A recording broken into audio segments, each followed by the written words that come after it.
Culture Club, brought to you by Hanum, the freshest bottled water made in Guam.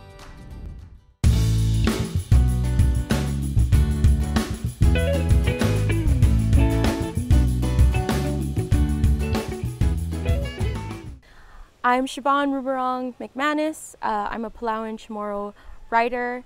I've been writing for about 5 years now. So the name of this poem is The Dead Won't Die.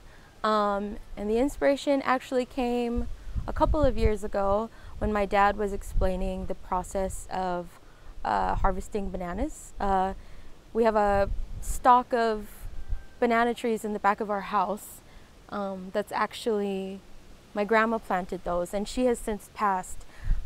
But when my dad was explaining the process of harvesting bananas, that you have to cut them down to the stalk and that technically after the fruiting process they die, I got to thinking a lot about regeneration, about watching my grandma farm taro and how every time she would harvest the taro and replant them, you have to take a chip off the root. And how if anybody who's grown up near farmers, they know that it's a very smelly job. And kind of thinking about how a lot of times what makes soil the most rich and healthy for plants is throwing away all of our dead things, right? Eggshells, our waste and all of that. But mostly the poem came to me when I started thinking about my grandma's journey from Palau to Guam after the war and what that meant for her to be uprooted from her home and to come here and to restart her life, and kind of how militarization is a very cyclical process and how us as Micronesians haven't really ever escaped that cycle of watching our land kind of go through all kinds of violence. And so when I think about The Dead Won't Die and naming it that, I was just thinking a lot about all of the ways islanders have to watch their island be upturned over and over again, whether it's natural disasters when you grow up as a little kid and you survive your first typhoon, or just being in poverty in general, or just watching your grandmothers have to work really hard to support their family. And then now being older and seeing what militarization is doing to our land. I think in general, thinking about the resilience of the earth and how it's helped us survive so much and how it predates and it outlasts all of the things that we could possibly do to harm it. I find a lot of comfort in that. And I think that our ancestors and our grandmothers who maybe lived a lot more lived in closer proximity to the land carried that wisdom with them, that there's a lot of wisdom to be found in watching the earth turn dead things into living things. The dead won't die. When the sky falls and the river bleeds and fire catches the wind, my grandma goes and she finds a valley. She takes her sisters and brothers and their sisters and their brothers, and they walk. They walk until they find a corner of scorched earth dipped behind a forgotten hill, and there, nestled between cracked soil, is the island's mouth, our first home. The earth unhooks her jaw as they approach the opening, taking off their shoes before stepping in.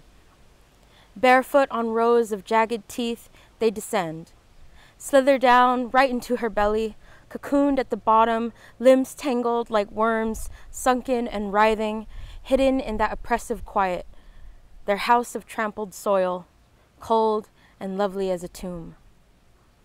They sleep like the dead, and when the river runs clear, they rebirth in the backyard. They emerge with our mangled flesh in their hands, pulling us and them up from the earth like taro and sugarcane, laying us out in rows, an unexpected harvest. They prune our wilted edges, clean our filthy innards, scrub us raw and tired.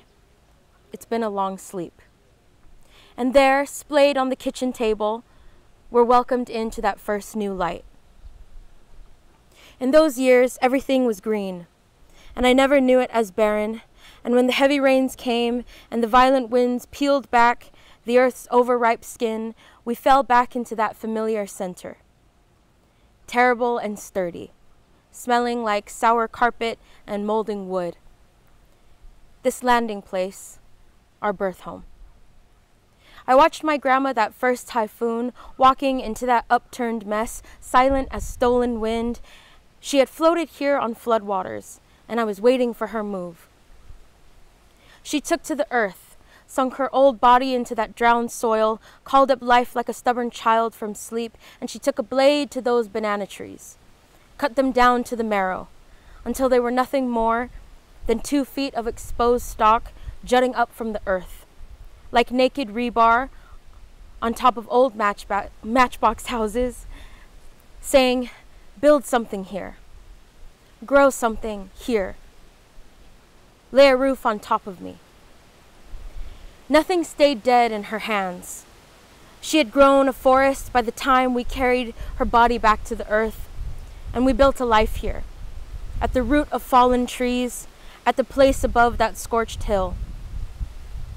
And now the land shifts and splinters again.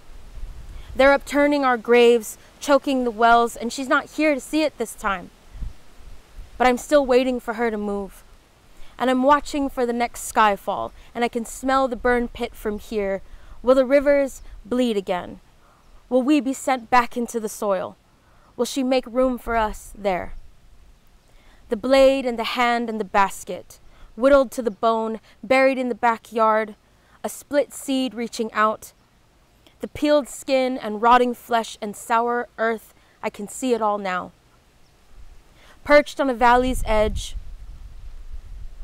crawling down that wretched hill, knocking on the door of dirt walls, a carcass holding up the roof, clearing a floor in that old sunken quiet where the dead won't die.